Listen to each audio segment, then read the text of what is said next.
মনে রাখবেন, চরিত্রহীন নারীর জীবনে কোনো আফসোস থাকে না, কোনো রিগ্রেট থাকে না। তার চরিত্রের সবচেয়ে নিকৃষ্ট জঘন্যতম রূপ বের হওয়ার পরেও সে মিথ্যা লেইম এক্সকিউজ মেক করে, মিথ্যার উপরে আরো মিথ্যা বলে, নিজের চরিত্র ঢাকতে আরেকজনের চরিত্রে আঘাত করে কথা বলতে চায়। কিন্তু আমি পুরুষ হিসেবে বলতে চাই, নারীর চরিত্রহীনতার প্রমাণ যখন পুরুষ পেয়ে যায়, তার সম্মান সে পুরুষের চোখে 2 পয়সার বাকি থাকে না, ঠিক কিনা বলেন?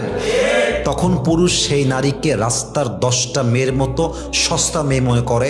তার জীবনে সে প্রতারক চরিত্রহীন নারীর কোনো প্রকার কোনো জায়গা থাকে না। এই জন্য আমার মনে হয় চরিত্রহীন চরিত্রবান হতে পারে যদি তার ভুলের রিয়েলাইজেশন তার মাঝে কাজ করে, যে ভুল স্বীকার করতে জানে, সে তার ভুলকে পরিবর্তন করে একটা সময় সঠিক হতে পারে।